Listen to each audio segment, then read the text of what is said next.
जय जगन्नाथ। मो ममता पाणी मो साहित्य दीदी यूट्यूब चैनल को तुम समस्त को अनेक अनेक स्वागत। पिला माने या भितरे बेस किछि दिन चली गलानी तुमर क्लास हेनी मते लागुची एई जो समय तमे पाइथिबो से भितरे पुराना पाठ तक सारी देथिबो। तो आज तुमर शेष विषय कहिया को गले वाक्य पुनर्विन्यास आरंभ करिबा। वाक्य पुनर्विन्यास विन्यास शब्दर अर्थ है सुशृंखल भाव सज्जित करिबा बा सजेइबा। गोटे वाक्य को केमिति सजेइकिरि लिखिले सेटा वाक्य हबो। जेतेबेले आमे एई विषयटा पढ़िया को जाउचंती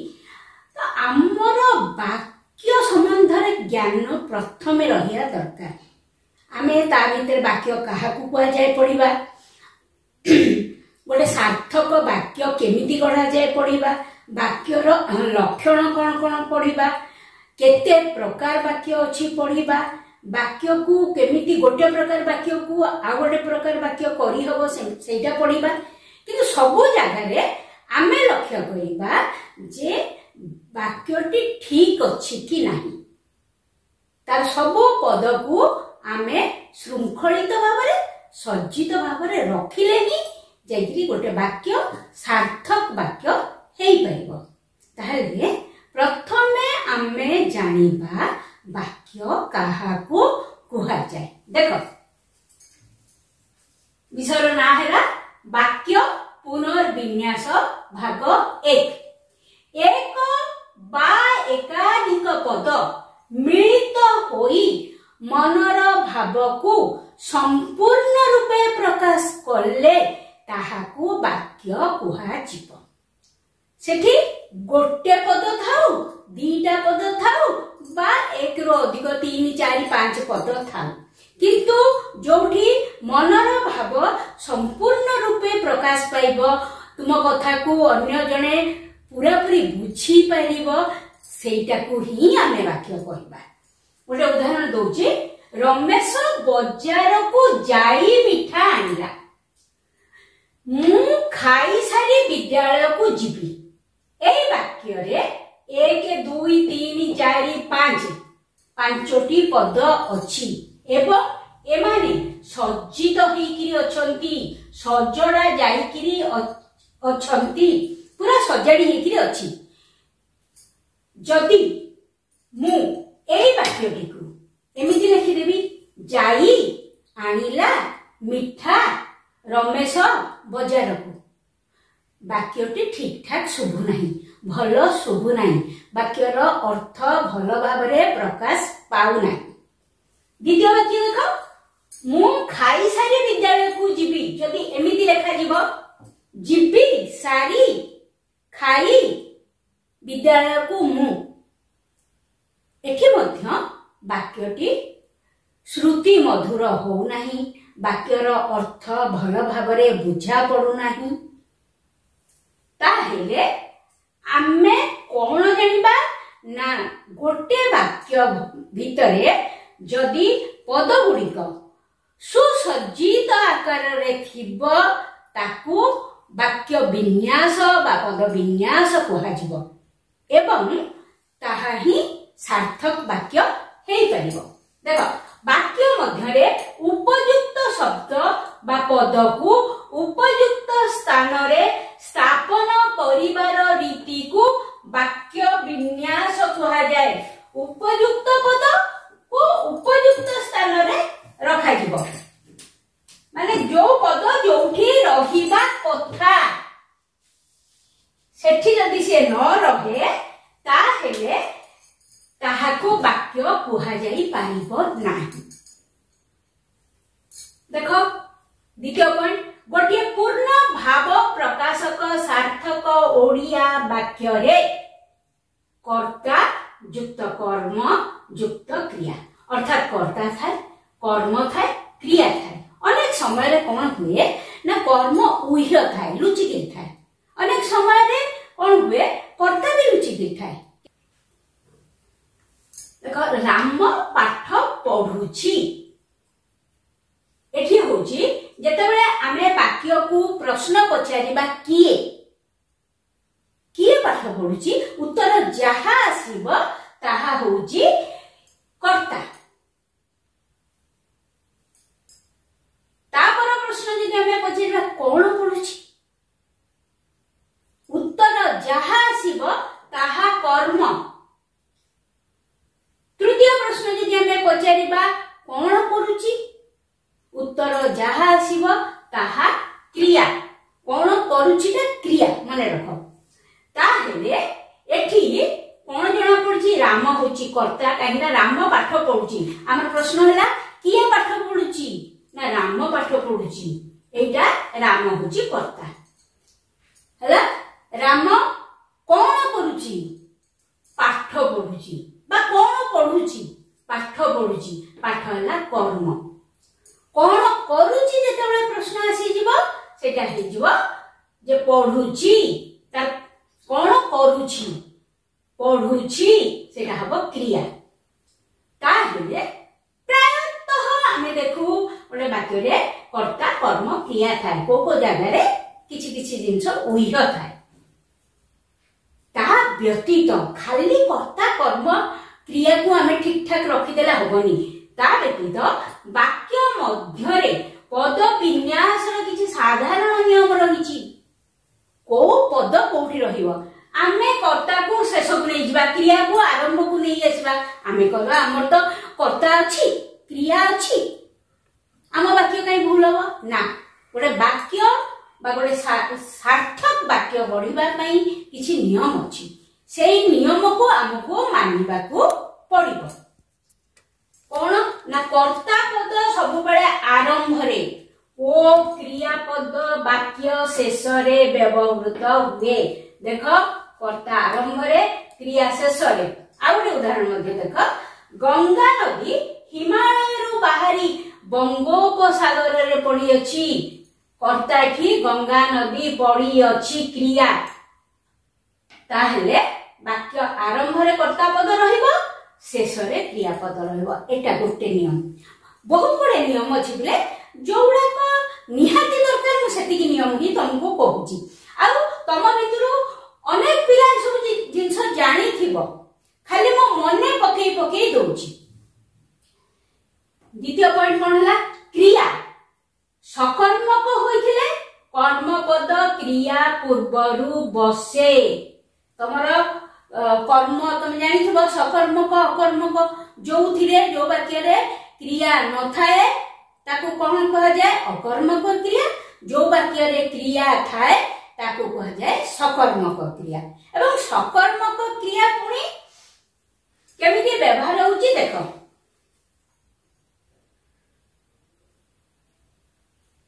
सकर्मक होइथिले क्रिया सकर्मक होइथिले कर्मपद क्रिया पूर्वरु बसे देखो शिक्षक गल्प कहिले हला जदि हमें प्रश्न करिबा कोन कहिले उत्तर जहा आसीबो सेटा कर्म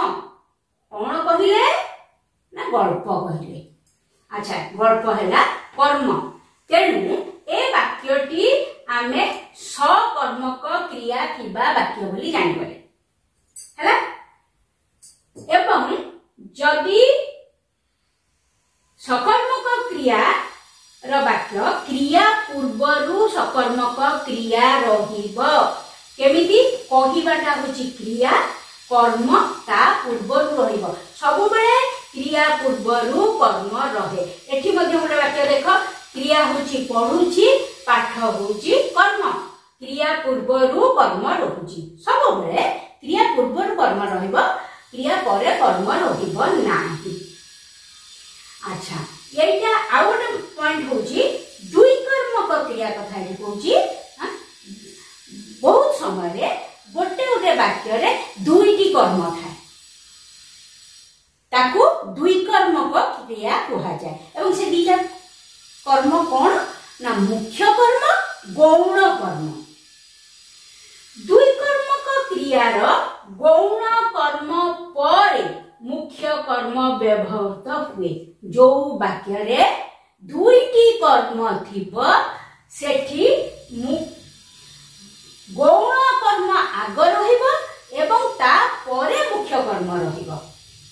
शिक्षक छात्र मानकु गल्प कहिले एठी मुख्य कर्म होउची कि ना गल्प गौण कर्म छात्र मानकु काहे देखो शिक्षक गल्प कहिले एठी गल्प थिला कर्म एठी मध्य गल्प कर्म एवं एटा मुख्य कर्म एवं गौण कर्म परे मुख्य कर्म रहिबो छात्र मानकु काहाकु गल्प कहिले ना छात्र मानकु गल्प कहिले ताले एठी शिक्षक हेले कर्ता छात्र मानकु हेला गौण कर्म गल्प हेला मुख्य कर्म कहिले हेला क्रिया जेते बेले गोटे वाक्य रे दुई कर्मक क्रियार व्यवहार होता है गौण कर्म परे मुख्य कर्म रहे आमे पिला माने पढुछंती गोटे सार्थक वाक्यर को साधारण नियम आमे मानिबा है ना तापर देखो गोटे सार्थक बा शुद्ध वाक्यर किछि लक्षण थाए अच्छा आमे एतिकी जो पढिले एठी जो नियम गुडाक बहुत नियम अछि संबोधन पद वाक्य आरंभ रे रहिबो नहले वाक्य शेष रे रहिबो एमती अनेक नियम अछि मु तुमको एठी दी तीनटा नियम कहि देबी तोरे मुख्य नियम एपे आमे देखिबा गोटे वाक्यर कोन कोन लक्षण थाए गोटे सार्थक बा शुद्ध वाक्यर किछि लक्षण थाए केमिति जानिबा जे एटा गोटे सार्थक वाक्य बा शुद्ध वाक्य एई लक्षण देखिले आमे जानि पाइबा से लक्षण गुडी को कोन योग्यता आकांक्षा आसक्ति तीनटा लक्षण मुख्य लक्षण गोटे शुद्ध वाक्य रे प्रथम है योग्यता अच्छा योग्यता में कहा को कहला वाक्य मध्य रे व्यवहृत पद मानकर परस्पर मध्य रे संबंध थाए अर्थात संपर्क थाए पद गुडिकर एही पारस्परिक संबंध को योग्यता कहा जाए जो वाक्य भितरे जो पद गुडिए व्यवहार करू आमे सेगुडिकर परस्पर भितरे किछि संबंध थाए बा संपर्क थाए एही संबंध को योग्यता कहा जाए तार उदाहरण देखो छेली गीत गाउछि गधटी उडु अछि लोकटी निया पिला पिले देखो छेलीर गीत गाइबार योग्यता नाही गोटे मनुष्य गीत गाई पारिबो छेलीर किंतु गीत गाइबार योग्यता नाही गधटी उडुछि चढ़ई के उड़ी पारिबो गध किंतु उड़ी पारिबार योग्यता नाही गधर लोकटी निया पीला लोकटी पानी पी पारिबो क्षीर पी पारिबो चा पी पारिबो किंतु निया पी पारिबो नाही लोकटीर निया पीबार योग्यता नाही तेणु एगुड़िक वाक्य नुहे सार्थक वाक्य नुहे कारण योग्यता अभाव एगुड़िक वाक्य नुहे एठी ए तीनोटी उदाहरण रे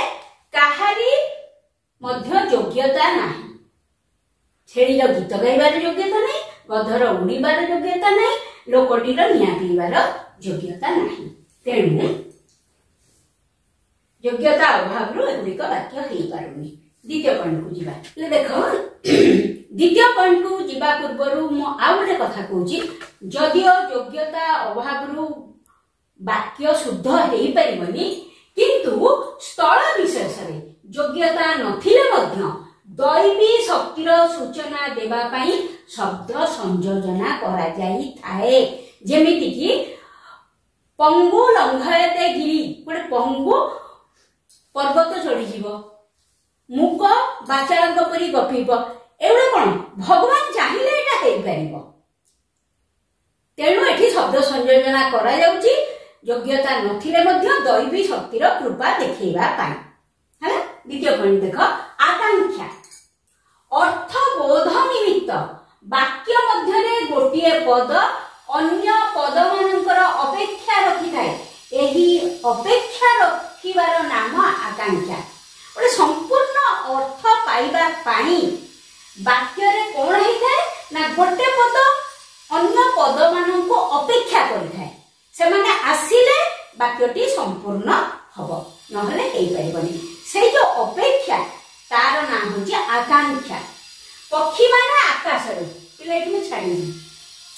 द्वितीय उदाहरण गछटी बाक्या द्वारा एठी संपूर्ण अर्थ प्रकाश पाउनी एई पद माने आउ किछि पदर अपेक्षा रे अछंती पक्षी माने आकाश रे उडुछंती एठी संपूर्ण रूपे अर्थ प्रकाश पाइला गछटी बात्या द्वारा उपुड़ी पड़िला एठी मध्य संपूर्ण रूपे कोनला अर्थ प्रकाश पाइला ताहेले आमे कोन जानिले ना जो जगह रे गोटे पद अर्थ प्रकाश निमित्त अन्य पद मानकर अपेक्षा रखे तार ना होची आकांक्षा। तृतीय पॉइंट देखिबा आसक्ति वाक्य रे थिबा पद योजना बा सौंदर्य होची आसक्ति जो पद माननकु आमे ठीक जगह रे रखिबा ताकू ही कहजिबा आसक्ति एहा द्वारा कहा परे केउ पद रहिले ताहा वाक्यर भावकु स्पष्ट रूपे प्रकाश करिबो ताहा बुझा जाय आसक्तिर अभाव रहिले वाक्य होई परिबो नाही। पिला माने देखो पद योजना योजनाबद्ध भाव में आमे पद को साहित्य संपादिकी वाक्य भितरे रखिबा न हेले वाक्यटी ठीक लागिबो नाही एई जो को पद परे को पद रहिले ठीक हबो सेटा को कहा जाय आसक्ति। देखो एठी गोटे उदाहरण मु लेइची उभय ए मिसी छवि ओ वंदना आंकिछंती चंदना एतर किछि भी बुझी होनी कारण एठी पद गुड़िक असजड़ा हेकि अछि सजाड़ी देले सेटा वाक्य होई जिवो चंदना ओ वंदना उभय मिसी ए छवि आंकिछंती द्वितीय वाक्य रे मनर भाव संपूर्ण रूपे प्रकाश पाउची बा स्पष्ट रूपे प्रकाश पाउची यदि आसक्तिर अभाव रहिबो ठीक जगह रे ठीक पद न रहिबो ताको वाक्य कहा जाई पारिबो नाही। म आशा करची तमे जेतिकि मु पढेइली भलो भाबरे बुझी पाटिबो वीडियोटी जदि भल लागि थाए निश्चित भाबरे लाइक शेयर और सब्सक्राइब करिया को भूलिबोनी आ पर क्लास रे हमर पुन थरे देखा।